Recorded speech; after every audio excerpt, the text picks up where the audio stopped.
Hey Steelers Nation, what's up everybody? It's that time again. We're diving headfirst into another big week of football talk, and let me tell you, there's a lot going on. The Steelers are gearing up for a serious test, and the buzz around this matchup is getting louder by the minute. You can feel it, right? That mix of excitement and tension that comes whenever we're about to face a quarterback who can make magic happen both through the air and on the ground. And yeah, I'm talking about Justin Herbert. The guy's been playing out of his mind lately.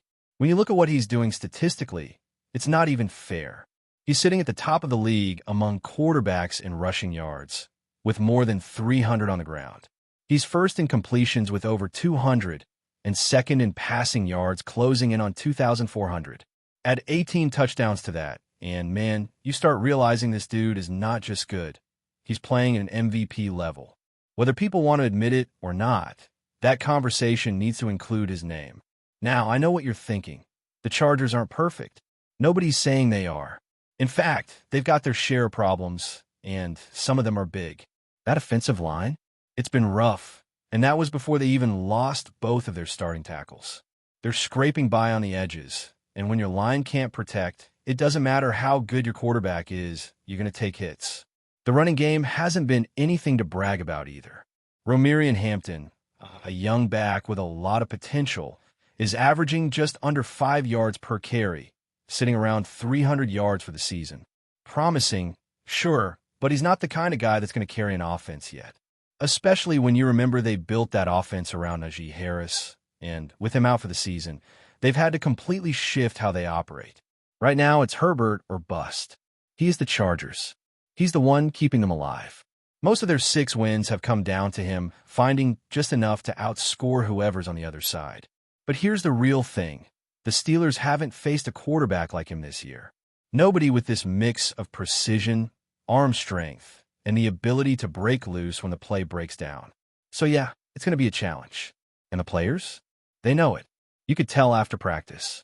Guys like Joey Porter were already talking about how fired up they are, saying how these are the kinds of games that show what you're made of.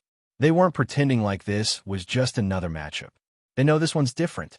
It's one of those games where every snap matters. Every read has to be sharp, and every defender has to stay disciplined because if you give Herbert an inch, he'll take the whole field. The Steelers' secondary has looked solid lately, especially after that strong showing against the Colts. But let's be real, this group is still finding its identity. They're young, they're new, and while the potential is obvious, there's also a lot of uncertainty. Jalen Ramsey stepped in at safety and looked fantastic for his first extended action. RODGERS been getting praise left and right, not just from Mike Tomlin, but from the locker room too. The guy basically showed up out of nowhere, got his badge from security, walked in, and next thing you know, he's starting, playing nearly every snap, and even walking away with a game ball. A week ago, fans were criticizing the secondary, questioning if Porter, Darius Slay, or even Brandon Echols were ready. Now, everyone's starting to see what this unit could become if they keep progressing. But make no mistake, this game, this battle right here, is going to come down to one thing. Can the Steelers' defense contain Justin Herbert? You don't need a chalkboard full of analytics to figure this one out. The Chargers missing both tackles is a gift, and the Steelers have to capitalize on that. This is exactly the kind of situation where the Pittsburgh defense thrives, getting their edge rushers to pin their ears back and go hunting. If they can send pressure from different angles, rotate looks, and unleash the trio of TJ Watt, Alex Highsmith, and Nick Herbig the way they did against the Colts, they're going to make life miserable for Herbert. That balance they finally found last week, that's what they need to stick with. No more of that weird stretch where Herbig was barely seeing the field. He's earned his spot, and the rotation works better when all 3 are involved. Those guys feed off each other's energy, and you could see it. The defense had life again. The coaches can't mess with that rhythm. And while we're at it, one of the biggest keys for this defense is something the players themselves have been preaching: simplicity. They've said it over and over. When they simplify things, they play faster, they play freer, and they trust their instincts. That's when this defense looks dangerous. Nobody needs to be reminded of what happened last time the Steelers faced a quarterback who could do damage with both his arm and his legs. Yeah, that playoff game against Lamar Jackson still stings.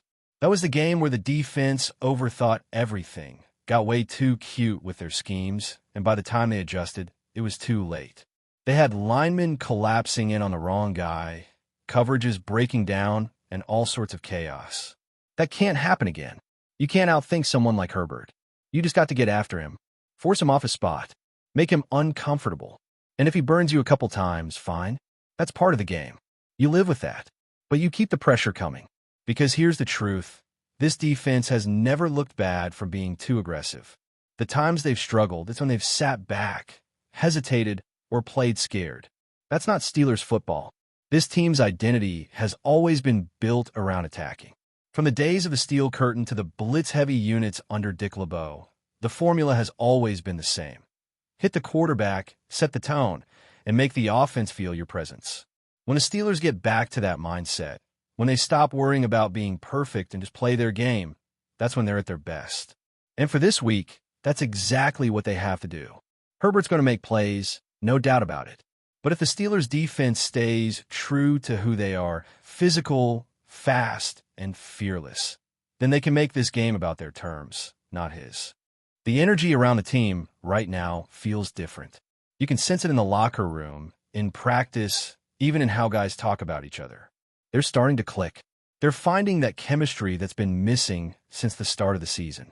It took a while, maybe longer than anyone wanted, but last week against Indianapolis might have been the turning point. Everybody looked like they were finally comfortable in their roles. The edge rushers were attacking. The secondary played loose but confident. The linebackers were flying to the ball. It was the kind of performance that reminds you why this defense, when it's on, can still be one of the most intimidating units in the league. And if they bring that same energy into this matchup, they'll have a real shot to keep Herbert contained and give the Steelers' offense a chance to control the tempo. Now, this game isn't just about stats or schemes. It's about attitude. It's about getting back to what Steelers football is supposed to feel like, that blue-collar, hit-you-in-the-mouth mentality. The Chargers are flashy. They put up big numbers. But the Steelers? They grind. They win ugly. And that's okay. Because when the dust settles, what matters most is who made the other team feel their presence. And if the Steelers' defense keeps that edge, plays smart, and stays relentless from the first snap to the last, they'll remind the league why nobody likes coming to Pittsburgh when it's time to play real football. And speaking of real football, this next stretch of games will tell us exactly who the Steelers are. The team has been through ups and downs, some messy performances, and a few moments that made you want to throw your remote at the TV. But now, it feels like they're settling in, finding their rhythm, and beginning to trust the process again. The defense finally looks like itself, and the offense, while still far from perfect, is starting to understand its identity. It's not about flashy plays or big statistical performances. It's about control, patience, and execution. When this team stays disciplined and doesn't beat itself, it can hang with anyone in the league. The question everyone keeps asking is simple. Can the Steelers' offense keep up if the game turns into a shootout? Because with Herbert on the other side, you know he's going to move the ball. He's too good not to. That means Pittsburgh's offense needs to do its part. They can't afford to go 3 and out. They can't keep stalling drives at midfield. And they definitely can't rely solely on the defense to bail them out every single time. The good news is that the coaching staff has been slowly loosening things up. They've been letting the quarterback take more chances down the field, giving the receivers opportunities to make plays instead of playing scared. You can see the chemistry developing between the quarterback and his top targets, and the offensive line, while inconsistent, is at least showing signs of progress. But here's the thing. This game doesn't need the Steelers to become something they're not. They don't have to play like the Chargers or try to win a track meet. They just need to play their style. Grind out drives. Dominate the clock. Let the defense stay fresh. That's what wins games in November and December. When the temperatures drop and every yard starts to hurt, that's when physical football matters most. The Steelers have been built for that. They were assembled to thrive in those ugly, low-scoring slugfests where toughness matters more than talent. Now, going back to what's been working, there's a real sense that the locker room has found something in that word the players keep repeating: simplicity. It's been the theme for weeks. Keep it simple, let us play, and the results speak for themselves. The defense looked loose, confident, almost instinctual against the Colts. They weren't bogged down by complicated schemes or overthinking every adjustment. They trusted what they saw, reacted fast, and swarmed the football. Guys like Peyton Wilson have been talking about it openly, how the shift in mindset has made all the difference. It's not about stripping away strategy or ignoring game plans. It's about freeing the players to do what they do best. When you've got athletes like T.J. Watt, Alex Highsmith, and Minkah Fitzpatrick, sometimes the best thing you can do as a coach is just get out of their way and let them hunt. And honestly, that's been the difference between the early season version of this defense and what we saw last week. Early on, it felt like everyone was second-guessing. Guys were playing hesitant, trying to cover for each other, waiting for something bad to happen. That's not how a defense like this should operate. The moment they went back to attacking, everything changed. You could see it in the pass rush, in the pursuit angles, even in the way they celebrated after big stops. That swagger was back. It had been missing since training camp, when everyone was talking about how hungry and nasty this defense looked. Somewhere along the way, they lost that edge. Now it feels like it's coming back. This week, every play's going to count. Every tackle, every blitz, every snap. The Chargers might have the flash, but the Steelers have the grit. And sometimes, grit is all you need when the lights get bright and the pressure hits. So, as kickoff gets closer, there's really just one question left hanging in the air for this defense. Are they ready to chase down a quarterback who looks unstoppable, or are they going to remind everyone that no one's untouchable when Pittsburgh comes to town? Everything about this matchup screams opportunity. The Chargers are banged up, their line is vulnerable, and their confidence wavers when things start going wrong. The Steelers, meanwhile, are finally starting to find that balance between discipline and chaos. They know who they are again. They don't need to reinvent anything. They just need to unleash what they've already got.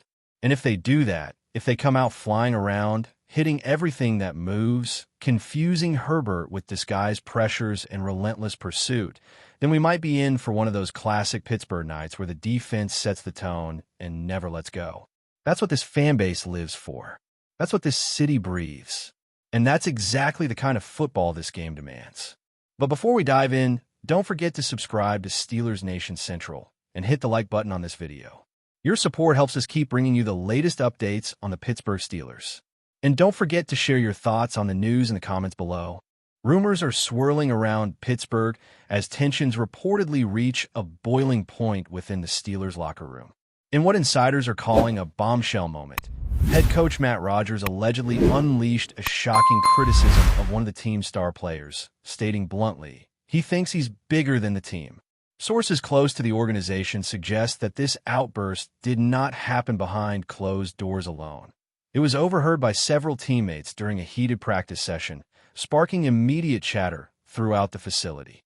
The identity of the player at the center of RODGERS' ire remains officially unconfirmed, but whispers hint at a veteran with a reputation for a larger-than-life personality and a penchant for media attention. RODGERS, known for his strategic acumen and sometimes fiery temperament, reportedly reached a breaking point after what he perceived as repeated displays of self-interest that could undermine the team's cohesion. Teammates and staff reportedly exchanged concerned glances, with some suggesting this could mark the start of a very public confrontation, if not managed carefully. While the Steelers have yet to issue an official statement, the locker room atmosphere is described as tense, with players quietly speculating on whether this marks a turning point in RODGERS' approach to leadership. Sources say the coach is determined to assert authority, emphasizing that no individual, no matter how talented, can overshadow the collective mission. Analysts predict that if the tension continues, it could impact the team's performance in the coming weeks, potentially influencing game-time decisions, player rotations, and even contract negotiations. Fans on social media have already latched onto the drama, with hashtags and memes proliferating in a frenzy of speculation.